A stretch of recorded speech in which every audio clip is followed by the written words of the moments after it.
Welcome to my channel Priyanka's Learn It Web. Today, in the series of data structures and algorithms, I'll be covering the analysis of algorithms.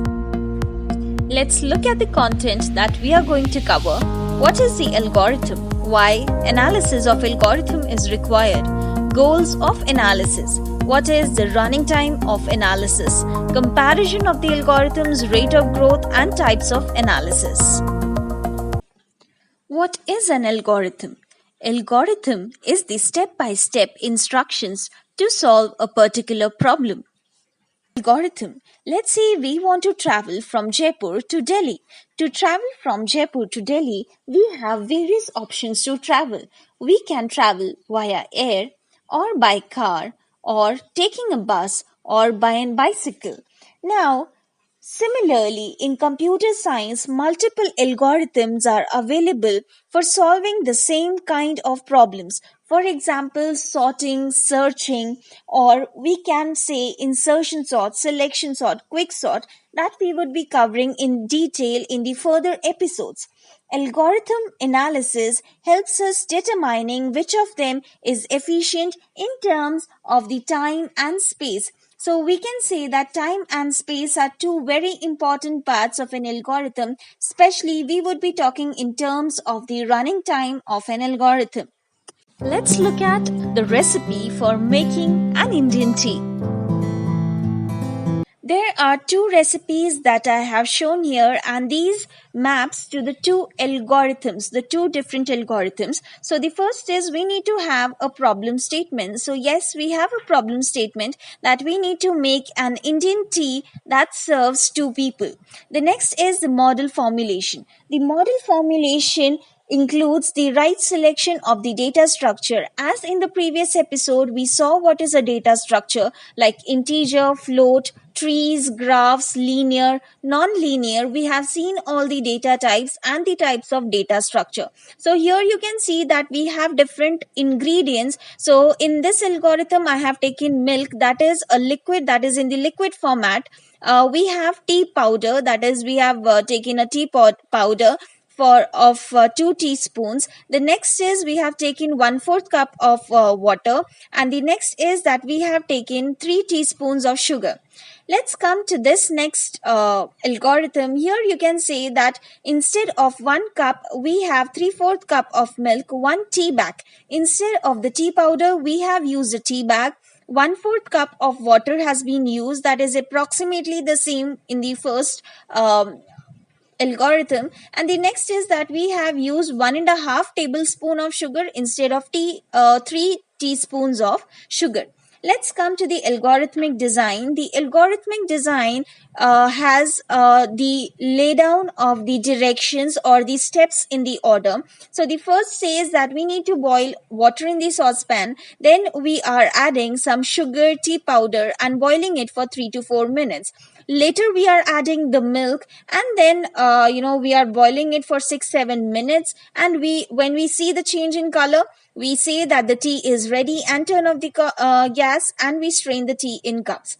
Let's come to the other algorithm. The algorithmic design here says that we are combining all the ingredients except the tea bag, boiling it for 2 to 3 minutes, pouring it in a cup, and adding the tea bag to be ready to be enjoyed.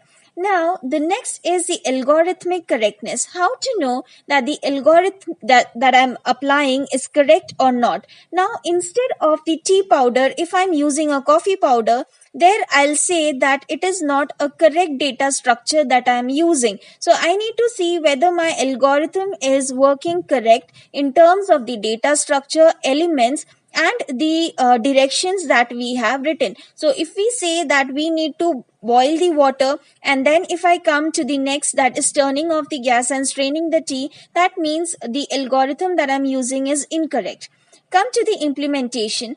After that, I have created the algorithm, the data structures have been selected. The next is going to the implementation, that is I will be actually doing this performing the preparation of tea. And the next is the algorithm analysis. For algorithm analysis, I will be looking on the exterior features of the tea that has been made. I will be looking in terms of the color and the smell that I am getting from the tea. If it is according to the expectation, then I say that my analysis is fine. And also we can say the analysis can be in terms of the cooking time. So I require to the recipe says that it should be made in 10 minutes, so it was prepared in around 9 minutes, so it is fine.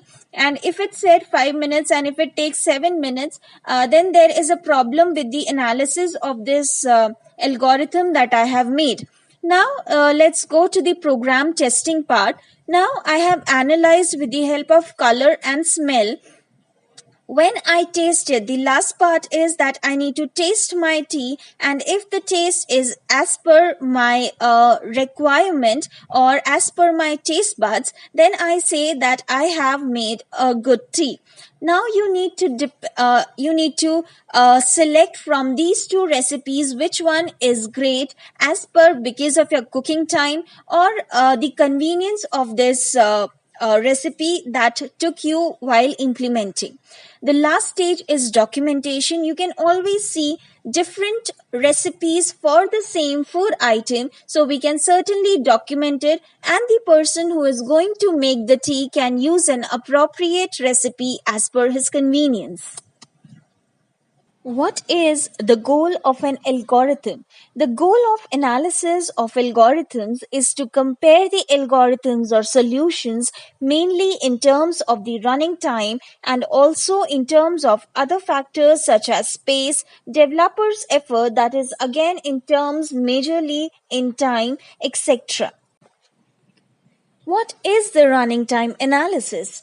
It is a process of determining how the processing time increases as the size of the problem, that is known as the input size, increases. The input size should not be mistaken for the lines of code in a program. The input size is the number of elements in the input, and depending on the problem type, the input may be of different types. The following are the common types of inputs: the size of an array, numbers of elements in an array, vertices and edges in a graph, numbers of bits in binary representation of the input, and polynomial degree. So if I say that the size of an array is 2, or if I say the size of an array is 4, there would be a difference of the running time. If I say that the degree of polynomial is 2, that is n square, and there's an algorithm that is having a polynomial degree of n cube, there again we are comparing in terms of the running time. How to compare the algorithms? To compare the algorithms, there are few measures that we can consider. The first one is the execution time. Is execution time a good measure? Not at all. An execution time is specific to a particular operating system or a system that you are using. The number of statements executed, the lines of code is not a good measure because the number of statements with depends on the programming language as well as the programmer's style of programming. What is the ideal solution?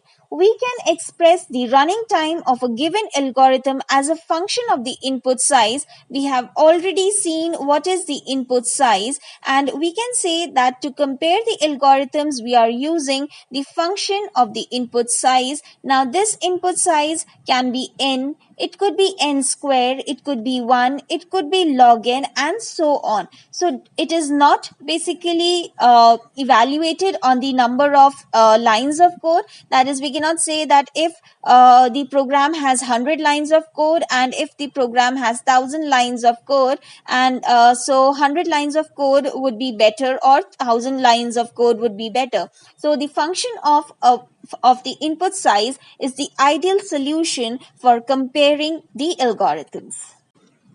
What is the rate of growth? The rate of growth is the rate at which the running time increases as a function of input is called the rate of growth. Let's say that you went to a shop to buy a car and a cycle. The total cost of the car, when somebody asks you that, what you're doing here, you'll say that you are here for buying the car. Why is it so that you do not really specify that you are here to buy a bicycle too? Because the cost of the car is, let's say, 5 lakh and the cost of the cycle is 5,000. The cost of the cycle is quite incomparable in front of the car, so we ignore the cost of the cycle, and we generalize the total cost with the cost of the car, as it has a more prominent value in comparison to the cycle. Have an equation n to the power 4 plus 2n square plus 5. So in this particular equation, I say that 2n square and 5 is negligible in comparison to n4. So we say that this equation is of the order n to the power 4. We are always considering the higher order polynomial here. This slide in particular is very much important from the perspective of the asymptotic notation and the analysis of algorithms that we would be taking up. The commonly used rate of growths are specified here.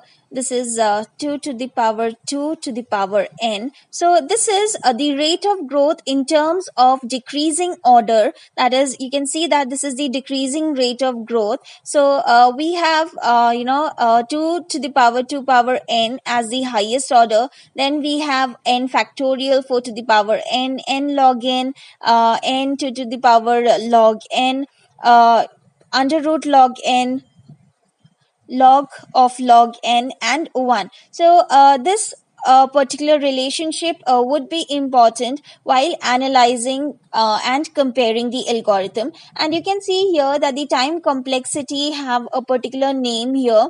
So the time complexity of 1 is known as a constant. This is a logarithmic complexity, a linear complexity, linear, logarithmic, quadratic, cubic, exponential. So these are very much commonly used rate of growth.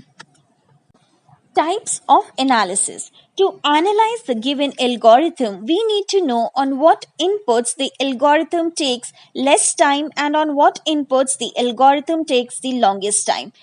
On the basis of the time of execution or the running time, I would say, we have three cases of analysis: best case analysis, the average case analysis, and the worst case analysis. The worst case analysis defines the input for which the algorithm takes the longest time. So we are not really looking forward for an algorithm that is taking the maximum time. We are always looking for the algorithm. We are always looking to choose for an algorithm that takes the shortest time. So the worst case are the inputs for which the algorithm runs the slowest.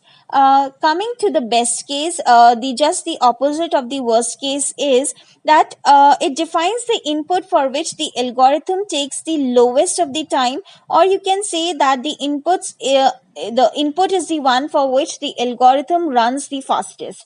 Talking about the average case, it assumes that the input is random and it provides a prediction about the running time of the algorithm based on the randomness of the input.